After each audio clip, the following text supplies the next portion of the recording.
Hello, and welcome to the Illuminated Archetype series with Ashley and Bella. We are going to go into the Archetype 2 and Archetype 23. Archetype 2 is the feminine, 23 is the Bonsai Master. And that one's coming next week. We're going to open that door next week. But a lot of people do have the 2 and the 23 both in their chart.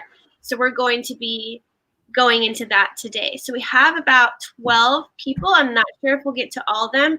If you would like a chance to have your chart read during the week, then you can join either my group, Your Life by Design, or Bella's group, Living Matrix. And we usually post threads so that you can post your gene key and or human design chart. It's cool if you post both because then we can go into both of them. So awesome. And if you are able to do that, the chances are we may or may not be able to get to it depending on how many people have submitted, because we only go live about 30 minutes, but we do have full chart readings that you can purchase. And we do those on Thursdays or Fridays. So you can reach out to us if that's something that you're interested in. Those are about 50 minutes and it's just for you. So without further ado, let's look at some charts.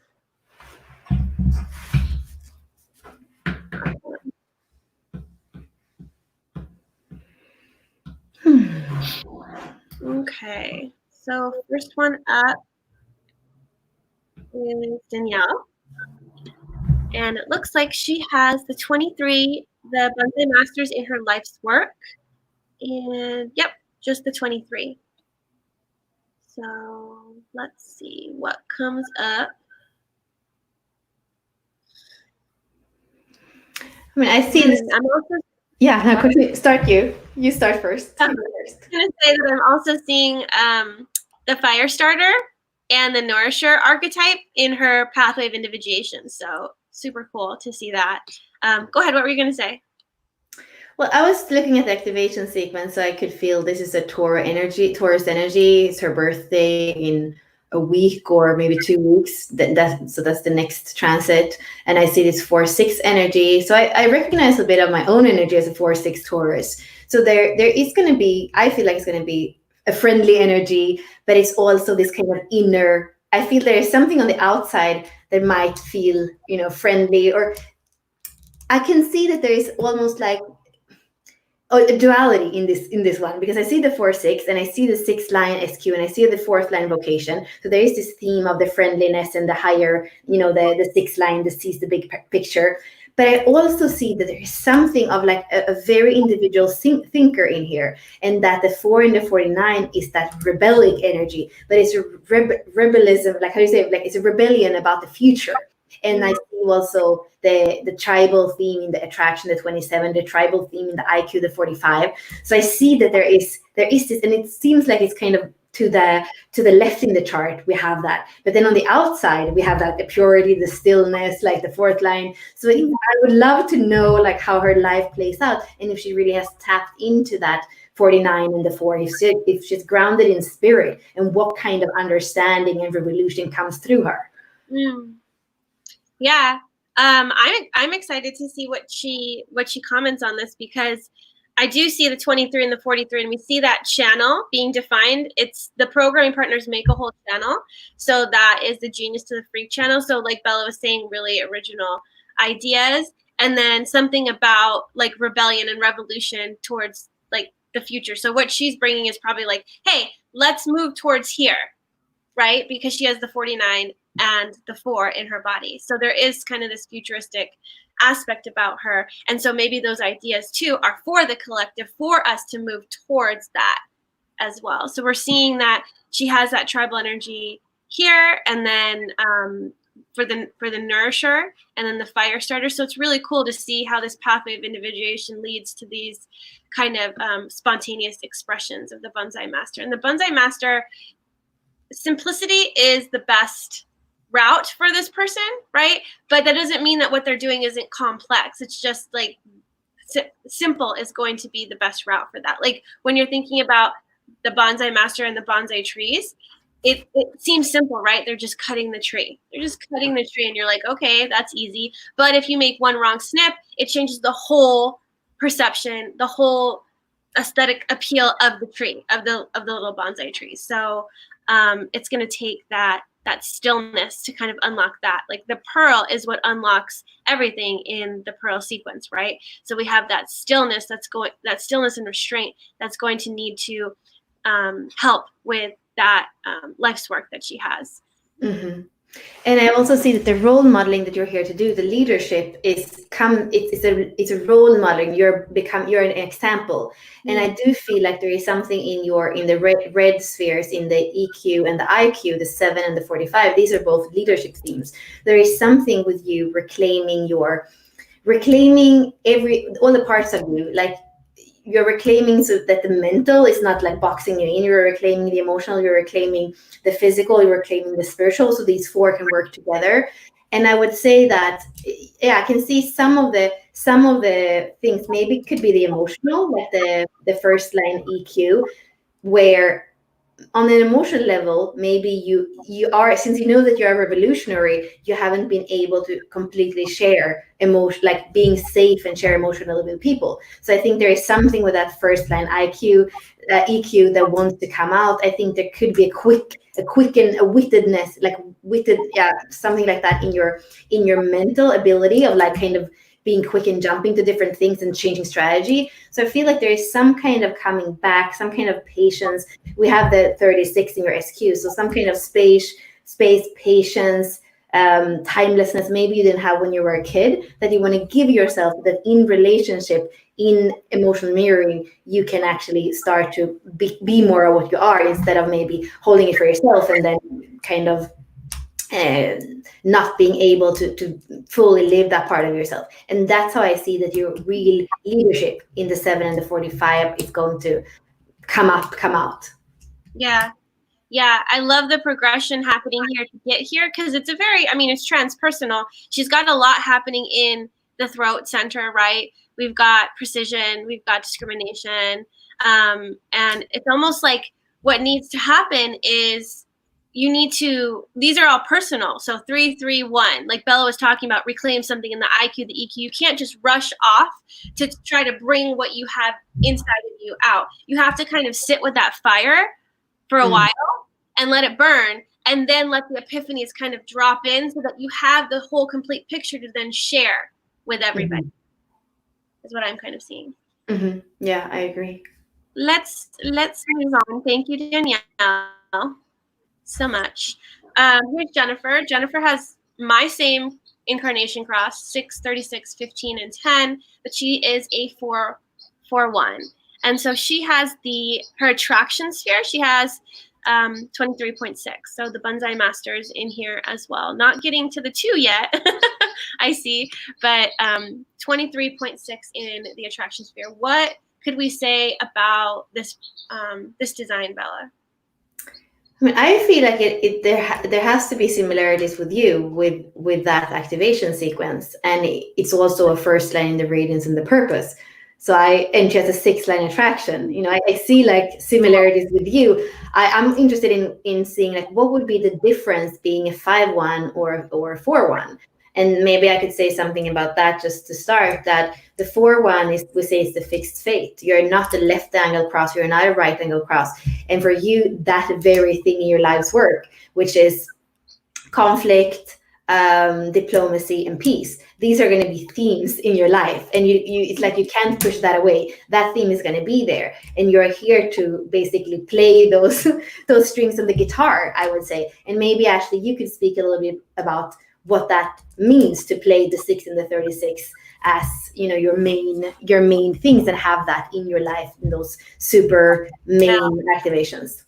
Well, I would say that it depends on if you have an open or defined emotional center. For me, I was just contemplating the 6 and the 36 today, because I was getting really short-tempered with my kids, and I was thinking like, it's so hard for me not to be in my emotions, because if something's like triggering me with the 6 or the 36, I'm just like so emotional. And my husband's been bringing it up to me recently, and so I only have the 6 and the 36 activated in my emotional sphere. So the only way that I can react emotionally is through conflict and turbulence. And I was laying in the bed with my daughter. She was going to sleep, thinking about that and thinking about, man, I really want to choose peace and I want to choose humanity and compassion. Why do I keep finding myself reacting and going into that, into conflict or turbulence, especially with my kids and them being home? So I would look into that too. I mean, you have the 4th line, so that's community, that's love, that's being the server. So like, what's happening in your emotional sphere? Is it defined or undefined? Are you pushing things under the rug? Are you feeling a lot of internal conflict happening? Are you seeing yourself being mean? Because I feel like the 4th line can be mean, especially when we see it in the emotional sphere. As the 4th line, it's kindness, meanness. It's either kind or it's mean. So what's going to happen here when you're triggered emotionally and mentally? Or are you going to kind of detach what happens with the 6th line, escaping? And then I see you having the 16 here as well, which I have 16.6. So it's all about enthusiasm and what you are excited about, like allowing yourself. That's what your heart wants, is for you to do the things that excite you, that you have enthusiasm about. So it's all about having peace with who you are and giving yourself those simple pleasures of like, I'm excited about this. Let me do that. Let me move my body. And I feel like moving your body is going to be huge for you, because that's your pearl is 34.2. So this has a lot to do with moving your body. Moving your body is going to help you get out of that reaction. Moving your body is going to help you get out of the compromise, and it's going to help you achieve peace. So a lot of movement. Yeah, and actually she has a 2nd line pearl and a 6th line attraction as well, as you have in the pathway of individuations there. Yeah, so you're here to be recognized, but it comes from being around the right people, in the right community, doing the things that you love, being like feeling the humanness of what it is to do things together, then being really anchored in that 1st line radiance and purpose, like anchored in the earth, probably build things with your hand, anchoring in your body. When you're in your body, you have an amazing opportunity in that 6th line attraction to feel spirit in everything that you are, to feel spirit in your sexuality, in your intimacy, in your life. And it's going to probably for you come like spontaneous, like that's the Bonsai Master. It is about simplicity, but it's also about spontaneity. So I think the Bonsai Master, actually, he's kind of spontaneous. Like he has it in his hand, but like when he cuts, it kind of comes naturally. There's something in your attraction that's really like spontaneous and natural, and where you're not afraid anymore of disappointment. Maybe you were before, but here we come back to the Venus sequence. And in your case, I have 6 lines. We have 6 lines and 5th lines again. So I would say there is probably some things to do with reclaiming the EQ, the IQ, the SQ, the things that we were saying, the mental, the emotional, the physical, the spiritual, so that you have a very powerful pearl sequence. It is power in the culture, and it's like management of power almost. Like you're here to share your competence with society. It's not just a little job here or there. No, you're really here to do actually quite big things. And the fuel is a very individual fuel. It's the 1st line vocation in the 49. So it's almost an explosive fuel. And you can use that either to force things in your pearl, or to create kind of conflicts in your life's work. Or you could use that for peace, for majesty, for inner strength, for like sharing your competence and empowering society, like people, making society a better place. So I would, if I were you, I would look into my SQ, EQ, IQ, and really make sure that you have all these parts of you firing and really sustaining that powerful pearl sequence. Yeah.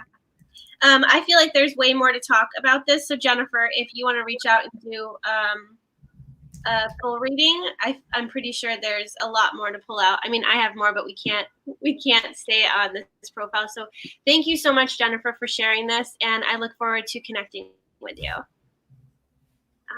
Okay, so this is Nichole, and he is in our Unlock Your Design Inner Circle community. And so he has, what did he say? He has the 23.5 in his unconscious Mercury, and he has the 2.6 in his North Node unconscious. Do we have them other places? 23, nope, 92. Yeah, because I don't remember what we already said about this one, so I want to make sure we don't say the same thing again, because I think we looked at it before. But maybe I don't think we went into it. He was in another one, but I don't think that we ended up going into it too much, if at all. so maybe we should focus on, I mean, I would say here, the first thing we would look at in this chart is not the 2 and the 23. That would be a little bit far-fetched to be like, oh, look at this chart, so cool. I mean, maybe there's something about the North Node in the 2-6 on the inner side where, you kind of go, I guess, into more receptivity. Like your life is here to go into more receptivity, to more feel like the GPS that orients in every moment, that feels the direction in every moment. And you can see that your north nodes on both sides. We have the 24 that we were in last week, the inventor, and then we have the feminine on the red side, on the design side. So there is a Taurus theme in your north node. And there, it's about, I would say, it's about beauty. It's about what you value. It's about, how can you take care of yourself, value yourself, so that your qualities can be shared in the world. You have a 5th line, the 6th line in the North Node. So it is about sharing. It is about becoming a role model, a leader, and also be, of course, if we would, this is kind of more the astrological part, but if you would take it from a more human design perspective, I would say this is the environment that you're going to flourish in. You are going to flourish when you are with people that are innovative, that are inventors, that can be in silence, in the gap, that aren't afraid of run away from that. People that are also able to embrace everything and trust everything. These are the environments that you're going to thrive from, and it's going to be powerful environments in 5th lines and 6th lines. So that's what I could say about the 2-6 in this chart. Yeah. Nope, I agree. Awesome. And he's a mental projector, which is very open as well. So I feel like too, it does have to do with, I mean, you have you have the 7 and the 2, the 1, the 13, the 10. There's a lot of activations in the G center, but it's almost like plugging in to someone else to know, like, what direction are we taking? How can I be that hearted leader? Like these different gates are going to support when you are having that connection too, and you'll have more impact when you are connecting to others. So that's. I can say something about Saturn too, because it's interesting. You have Saturn on both sides, the 43, which is connected to the 23, which is in a special way connected because it's both the other side of the rave mandala, so it's the opposition and the mirror opposite, but it's also the harmonic gate, so the 43, 23, and that's your only channel, what I can see. Yeah, so that's something where we look at this has to do also with the body talk, living the body conversations that we're going to start having tomorrow with Tim Brainard, where he's also looking similar to what Ash and I am starting to look at. On the personality side, we have your role, we have what you're doing in this life, kind of, and the design side is your DNA. It's really like your soul. It's something even more stable. It's something that you can't corrupt with your mind. So what I can see here, looking at the 43.4 on the black side and the 43.6, is that you have a tendency maybe to think that your insights and what you're going to share with the world and how you're going to be stable comes from a 4th line, where you are, the spokesperson, where you're coming across with your truth to the other, where you are, it's even like you're good at it because you have a exaltation, but it's like you feel like it's going to come from being the spokesperson. But there's like an inner truth here, because you have a 6th line 43 on the stability side. This is the sphere of stability in the star pole. So it's about grounding. Like, it's actually not about your ability to speak or have insight or having the quickness of that 43 between your throat and your ajna. It's about groundedness. And I mean, I would happily send you what Richard Rudd says about that line in the in the sphere of stability, because it's about grounding. You just basically need to be grounded. It's not about having to be mental in any way. I would say, I mean, the way that I understand the true stability of the 6th line, it's actually not mental, although the 6th line is a mental line. It's about groundedness. It's about having that aura. So when you walk through a market, or when you are in a group, we can feel your aura of groundedness, and that's how we're going to trust you. That's how we're going to feel your insights, instead of having you kind of be eager of sharing them and getting your truth across. We'll share that with you in the group in Unlock Your Design Inner Circle. Thanks for posting, Nichole. All right, and this is Laure. She's French, and she is in my in our French community calls. And she has my activation sequence flipped. Yeah, look at this. This is really cool. She's got the Bonsai Master in her SQ, and then the feminine in her radiance. So there's something about this listening to unlock breakthrough with the feminine. It's like she has to get into, right, guidance, inner listening, coming into that simplicity, and that's what's going to unlock the feminine. So what would you say about this chart, Bella, since you have, I mean, the same activation sequence? Yeah, I mean, I feel so much sweetness in lore, and you know, it's a 2-4 profile, and when the 2-4 profile doesn't pretend that the other is going to fulfill them, then, and I even like, yeah, I feel like that's one of the most important thing. And I remember also Laura speaking about her relationships and about some epiphanies that she had, not knowing that her SQ was the 23 and she had those activations. But really, when the 2-4 starts to fulfill themselves first and doesn't expect the other to fulfill them, then suddenly what opens up in relationships, in her case, it's basically a leadership, and it's an empathy. It's like, it's a true mirroring that opens up when that pathway of challenge between the life's work and the evolution, when that opens up, you really have those G-center themes, which is the 2 and the 13. You know, knowing who you are, knowing where you're going, knowing what love is. And when that unlocks, you come into the feminine, you come into the creativity, and you come into the 4th line of like creating breath for yourself. Instead of being tense and feeling like you're not getting what you need in your close relationships, you're starting to breathe. And that's suddenly when your expansion in that attraction field in that 4th line can open, and that romance comes in again, that the frigidity or the coldness is not there anymore, because you've opened up, you've started to nurture yourself so that everything can start to open up.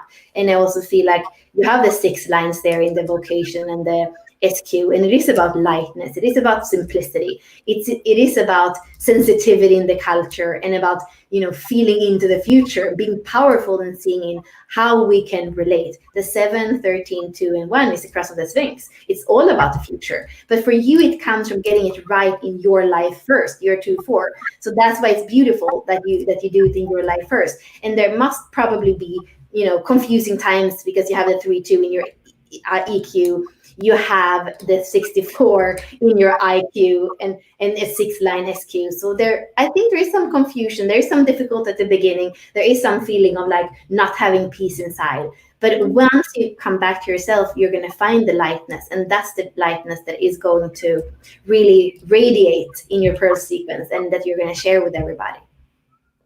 Ah, I love what you said. So much of what you said I was going to say. So, all right.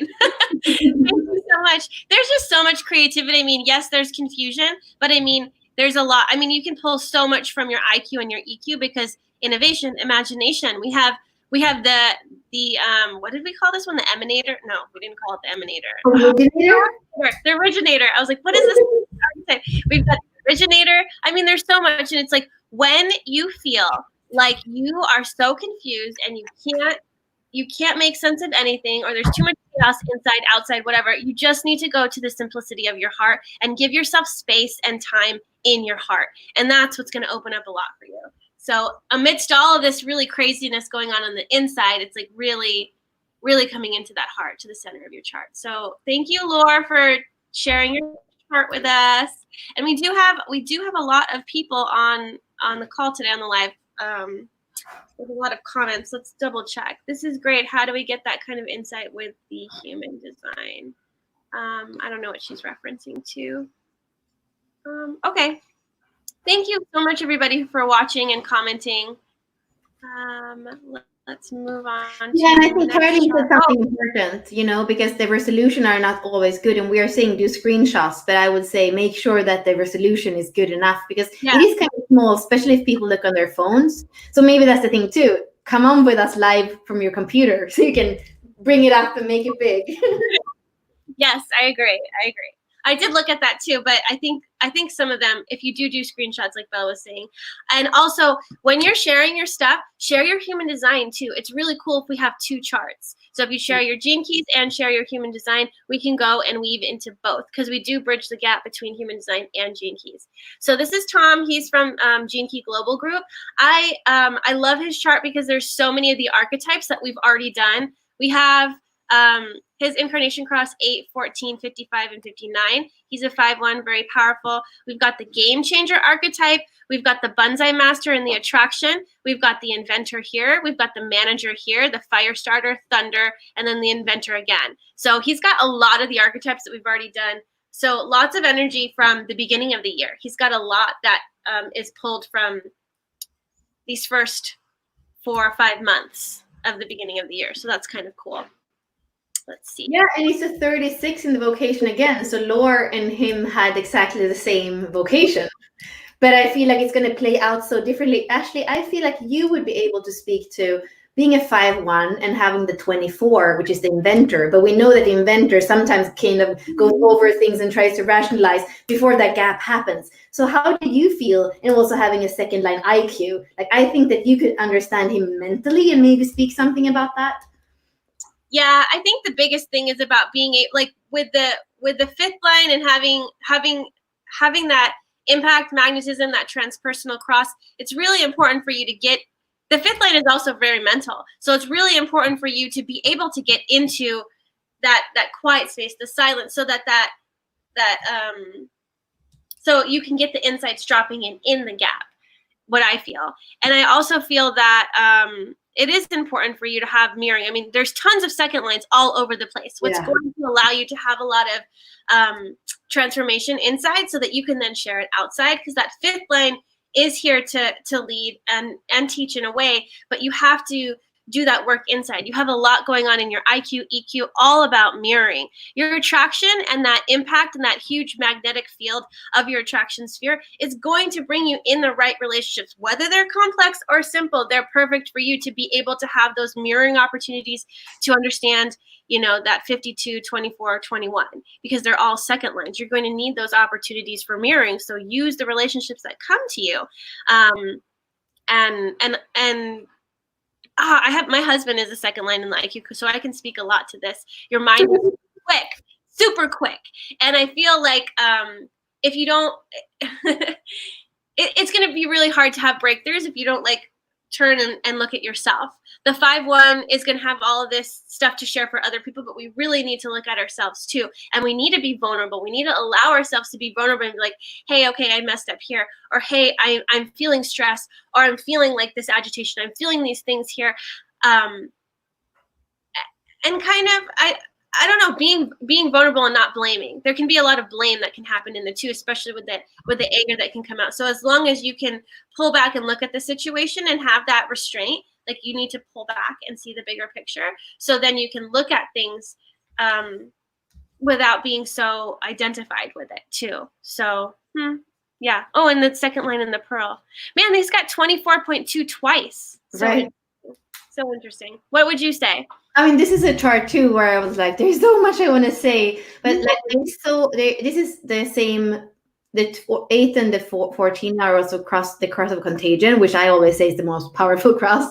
But the 8 and the 14 in the fifth line are extremely powerful, and it's also a fifth line attraction. So, and I would say you could bypass your whole life and feel like you are on the wrong planet if you would just focus on your power, and if you would just this is my truth. If you would just kind of, as a fifth line, come and state your truth out in the world, maybe even with a kind of shocking effect in your culture, which is that 51.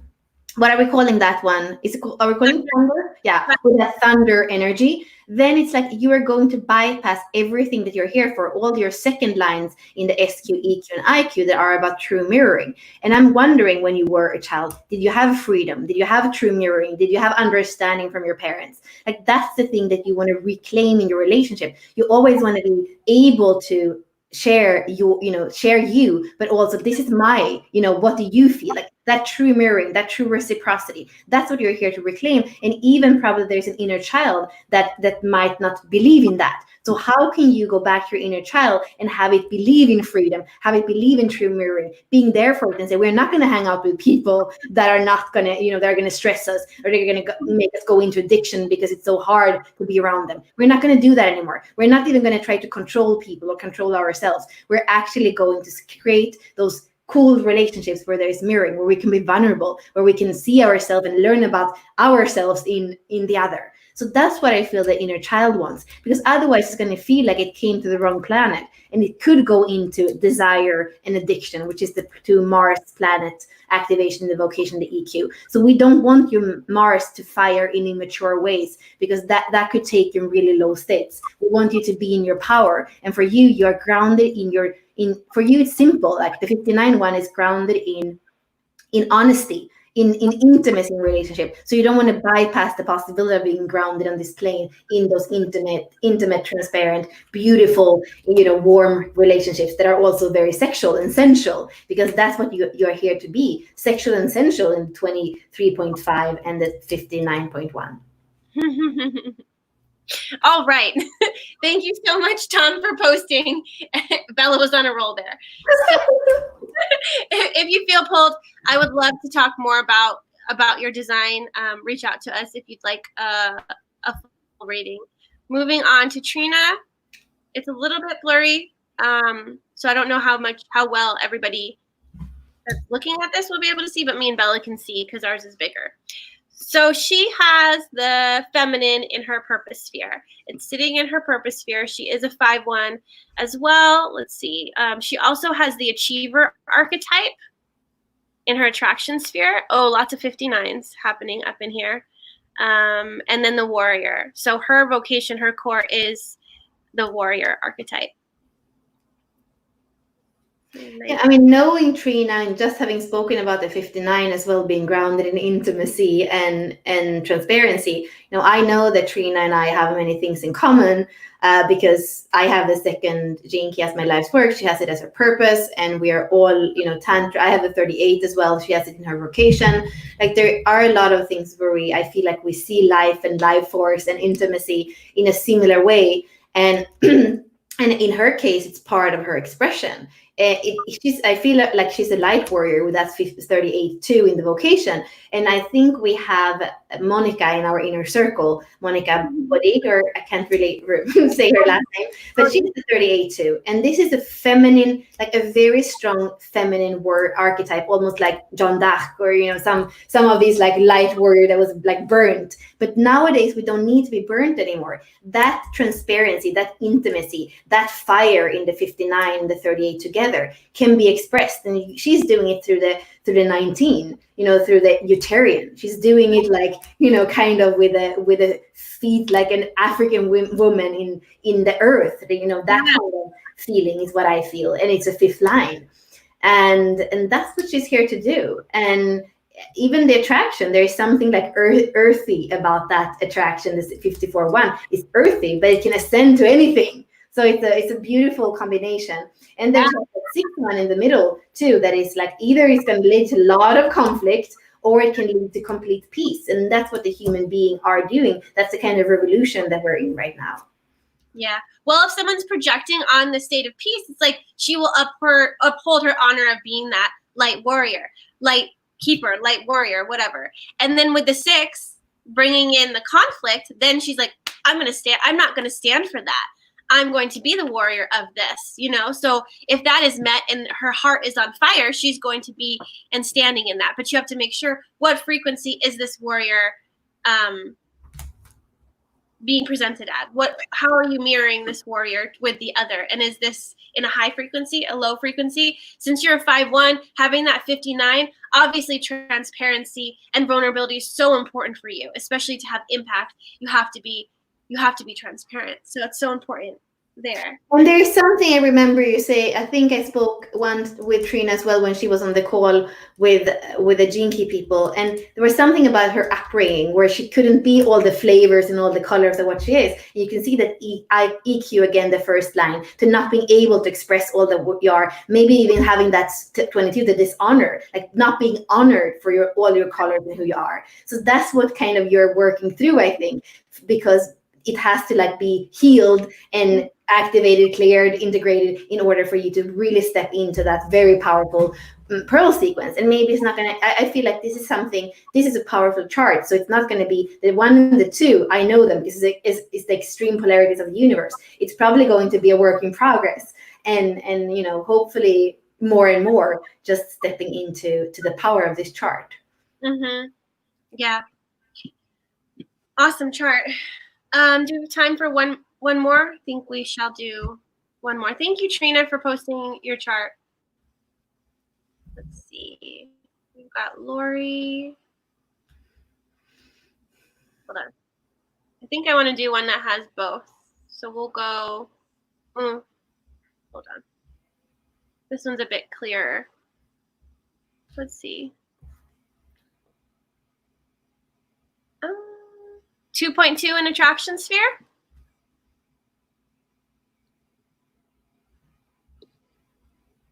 Yeah, let's go into. Did we do Tracy before? She's got 22. I think we've done her in Matrix, but I don't think we have done her here. So let's do it. Let's do it if it feels right. Okay. She's got the feminine in her, sitting in her attraction sphere. So it's the 2.2. Let me see if she has. She does not have the 23, but let's see. Oh, and she's got thunder. Thunder in her EQ. And the Utarian. Oh, the Utarian. We've got a lot of transparent. We've got the 59 and the 19 coming up a lot. So yeah, and the 49 too. Yeah. Yeah, and the 49. Wow, awesome. Maybe we'll talk about the SQ, the Saturn, and the attraction. Yeah, I mean, I there's something where I just like I want to mention, because I look at the body graph and I see all these things like going on the right side of the chart, which is like the left side, I guess, of the person. It's like that's how I feel it, at least, that the more abstract side with the emotional center would be the more feminine side somehow. That's how it feels. So a lot of abstract, a lot of like emotions, and also these extremely powerful connections between the G and the sacral. Like you have a lot of things going on there, and these are tantric channels. So that you are here to take that raw primal life force and actually make it come up into your heart, going from the primal, the root, the sacral, the willpower, and start to like circulating up to the heart, to your creativity, to how you like see the world, to share in the world. So that's, for me, is a super powerful thing. And you also have the 21, 50, and 45, which is a powerful channel, an ego manifesting channel. So I see a lot of power, and you have the channel of mating, and the 6, like you have it at least twice. So I think that this is a powerful chart in other ways than what we've looked at before, looking at the human design, and also the 49, 19, I think. So I feel like this chart is for good or for bad. You're also 3-5. So I feel like you could burn everything down and just be like really destructive, or you could build everything up. That's kind of what I see with this chart. And it's a little bit scary to me. I'm seeing the 49 twice, right? We have it in the Mercury, and we have it in the Venus conscious side, and both 49.4 in detriment. So I'm wondering what happens there. And with the 49, that's your IQ, so the way that you think. So I think it's important to be able to look at your reactions. And there's like a formula. What is it? E plus R. Okay, the event plus your reaction or response to it equals the outcome. So if you can play with responding or reacting, that's what's going to create new outcomes or opportunities for you. So really allow yourself, because it's so hard when you have the EQ, the thunder in your emotions. That's tough. Like I know what that agitation feels like. When you're feeling the agitation, it's like, oh my God, how can I get this to go out? How can I get this to dissipate, right? And so you're going to react with your mind. Your mind's going to be like, let's do something about this. So I can see very like forceful, crazy energy coming out of this, like when you are triggered. If you can sit with it and allow that thunder energy to kind of move and flow, you're going to be able to get the right way to respond, right? And you're so sensitive too. It's just crazy how much she's probably feeling. She's got the 19 in her vocation, and they're both second line. So there is a lot. And the anger that can come up, anger's a very like high frequency, not high frequency, but like high vibratory energy. So it's going to feel crazy in your body. So I feel like, what can she do to be able to channel that passion in the correct way? Yeah, and Ashley, you mentioned the sacred marriage or the SQ and the stability in the beginning. So I think there was a reason for that, and a reason to go there. So I can see that your SQ is the 28-6. That's that's Scorpio. I think that's a full moon in Scorpio that we're going to have in 2 days. So you're very like center feminine Venus energy is going like it's going to be activated in a couple of days. And you also have the 2-2. So it's actually, if you think about the 28-6 and the 2-2, they're actually going to be kind of, they're both connected. The sun is going to be in one, the moon is going to be in the other, and it's about risk taking, and it's about the 28 and the 6 lines, all kinds of the drive of that Scorpio energy. What I feel happens here is that you have the Saturn energy that has that 17.2. So I feel like the Saturn, it's about fearlessness. So it's kind of saying you have to go down you have to go down in the deep waters. You have to allow Scorpio to be part of your life. That's true. Remember, the second line in the Saturn is that fearlessness. But the 17 says, don't also remember to not just look down to the depth of the darkest dark. Have the omniscience, have the farsightedness. See that your life is going to go to these places where it's burning, where it's thunder, where it's reaction, where it's revolution. But also, I feel like Saturn comes in and gives you the big perspective, the 17, to say it's important to not become narrow. It's important to always see the big picture, and that's also what your attraction wants you to do. Embrace everything, and don't, when the second line starts to bitch about the details, it actually feels really lost. So there is something here where always include the big perspective, and that I feel will help you. Mm-hmm. Awesome. Well, thank you, Tracy, for sharing your chart, and thank you everybody who tuned in to our live. If you are interested in having a full reading with us, reach out to us. We do offer those. And yeah, thanks again. And Bella, is there anything else you'd like to mention? Well, if Laura is still here, she should look at it, watch it, because we did go through hers. And Trina is here, so she says thank you. And I mean, if we are going to be, we don't know if we're going to go next Tuesday because we did 2 archetypes, but usually we come on Tuesdays. We would love you to join the inner circle or to do readings with us like this or one-to-one. And this is just a little snapshot. Of course, if we would have you, we could feel your energy, but already feel how much the charts can actually talk. I mean, I think that every Tuesday when we go on, I'm kind of amazed of how can I feel like I know these people, or they maybe even more than them. I kind of see their blueprint. So I'm just amazed. I get energy from this, and I think it's super fun. And also for people, post your human design and your gene keys, because we are going to be drawn to one of them, and then the other one is going to support the one we're drawn to. So that's really important. Yes, exactly. Thank you so much for watching, tuning in, and I would love to hear what you guys thought, for those of you that we did readings for. Did it resonate? What stood out to you? So thank you again for tuning in live, and we will see you next time. Bye.